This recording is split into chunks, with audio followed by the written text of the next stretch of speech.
We were excited. I think it was a brilliant idea and a brilliant theme.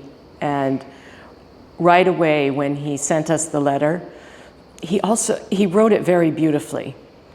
And the reason he was inspired by the story was very beautiful. And so we thought right away that it was going to be a very good theme to attack. The challenge with this theme is that it's such a well-known story. And some of the first ideas will be to try to illustrate the story, which is not really necessary. So I started to do a little research, and I found an interesting book that tells the story from the point of view of Ulysses' wife, Penelope. And, excuse me, it was written by Margaret Atwood. And so it had a very interesting point of view telling the story that Penelope would tell about her experience waiting for Ulysses and guarding his land and his home and what she had to do to preserve it, believing always that he was going to return, even after 20 years. And so that became very, very interesting to me. And so then we tried to think about, rather than the exact story, why did they tell that story? What were they trying to teach us? And why does it still resonate today? And for us, it became about the theme is to overcome obstacles. That every time Ulysses thought he was coming home, he would run into more wind, or he would do something stupid, or the gods would throw something at him. And same thing with Penelope. She's constantly having to push obstacles away. And so our piece is a celebration of their return to each other and overcoming the obstacles. And the colors we chose and the patterns in the base of the piece represent the sea.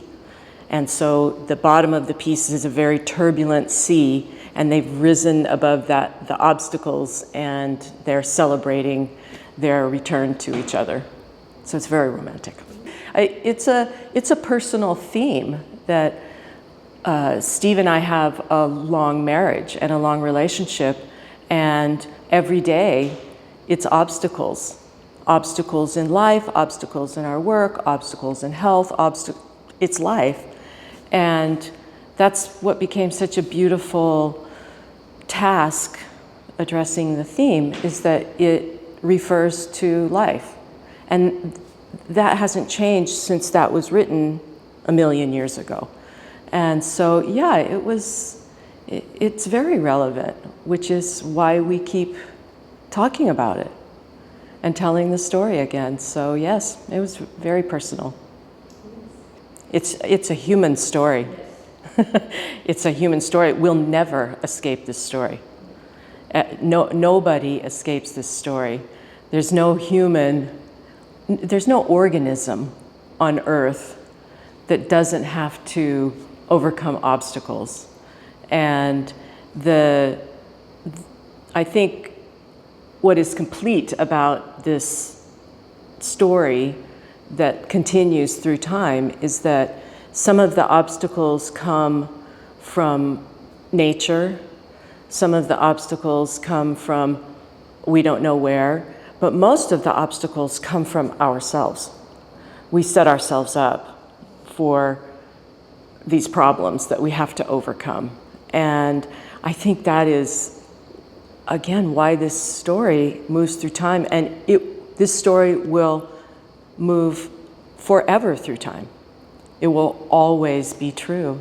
And so it's true for today, it's true for yesterday, and the yesterday before that, and it's true for tomorrow. I have been thinking about that. That's an interesting question. I think that it is interesting to make some reference to a universal story is a good start. And then sometimes it's good to look in the past and for some inspiration and for a continuum. And so I have been thinking about that. I can't say that there's anything just yet, but it is an interesting idea to look at some of these more ancient stories and why they are still today. They're always modern, every day. When I finished sculpting the wax original, then Steve and I take some time to look at it and to feel it. And then that sometimes will suggest to us what color it should be. And so it's an important decision because color represents emotion, and it's one more part of the story.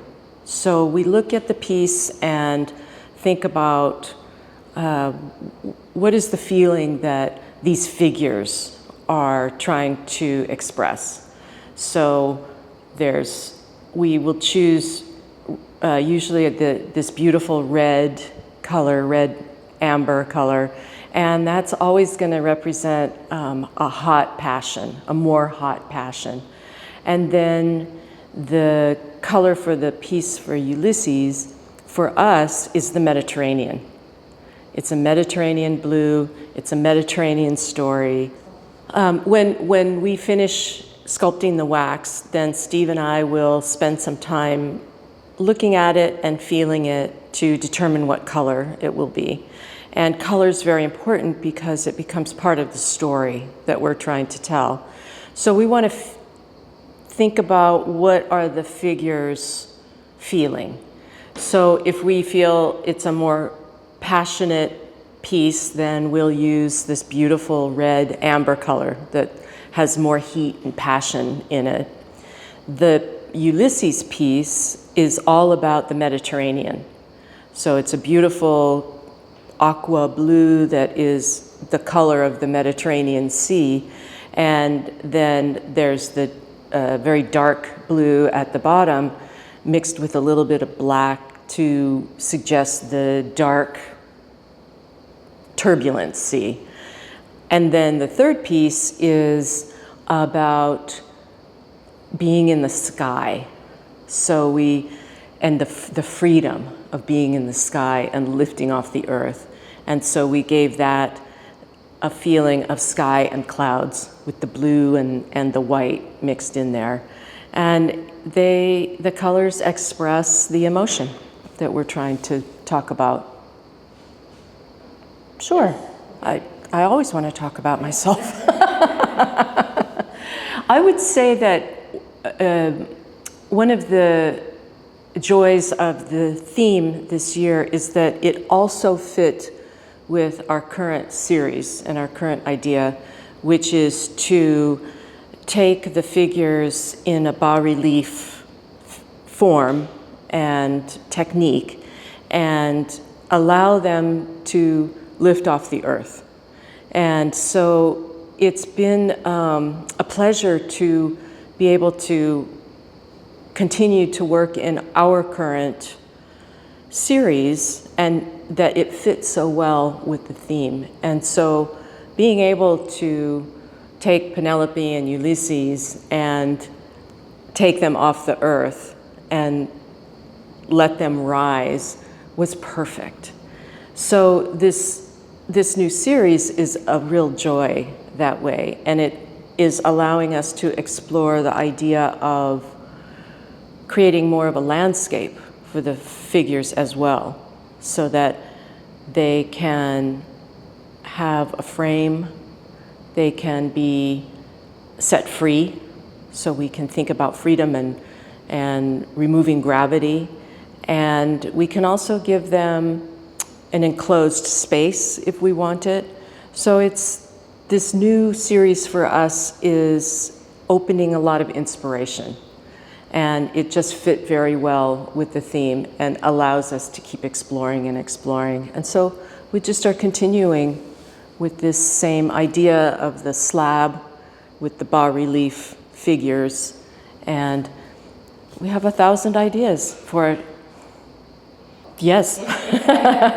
Well, we have to see what next year's theme is. We don't know yet. We don't have our assignment yet. We'll see if it's a good theme or not. I hope so. I think since 1997, maybe. So almost 30 years, 28 years. Yeah.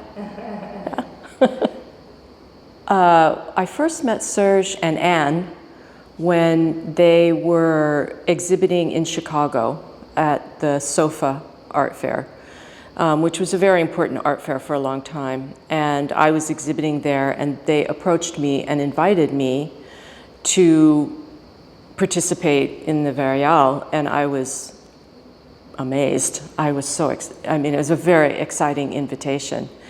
And what I remember so well from that too is that the theme that year was so crazy. It was Einstein's theory of relativity.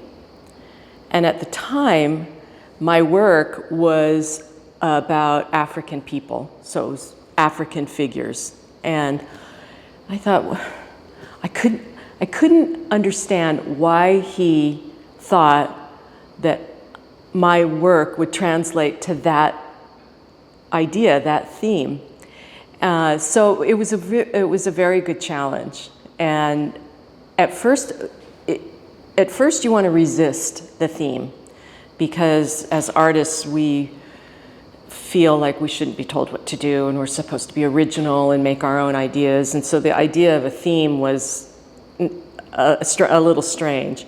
But then I decided to try to open my mind and find a way. And I remember very well what I thought about that theme, which was that relativity and that notion of moving through time was exactly what I was thinking about with the studying indigenous people and African people, is that they were behind time, and they were struggling and running into modernity. And so I was able to navigate the theme that way, and I really loved it. And then the invitation then to travel here was irresistible. So finally, I can't remember, I think we came, Steve and I came the first time, I think maybe in probably 1999, something like that. And it was, such a pure pleasure. And over these years, I feel like the Leszezinskis are my French family. And the relationship with Serge and the family is so important and so rich. And to have that kind of relationship, a trust relationship, a partnership, and then a real love friendship is essential to the ability to work freely and with trust and with confidence. And I have to say that relationship has just always grown. Every year it grows deeper and deeper and deeper. And I can't imagine not having it anymore. And so it's essential. It's very important to have a gallerist who is dedicated and honest, and Serge has the capacity to make the artists the most important and his clients the most important, and not every gallerist has that ability. And so it's a long, long relationship, and I only want it to continue for much longer. I think I'd like to remember, I would like them to remember an emotion that they might have felt or experienced when they met the piece. I mean, really, that's what we're trying to do. And then when they remember that emotion, they can take that piece into their own story. That it's not just a story from a book. We try to avoid that what I'm really hoping is that they will see themselves in that piece and see their life and see their story and understand that idea of overcoming the deep sea and rising above. And that's exactly what we'd like them to do. Take it into their life and remember that emotion when they met the piece.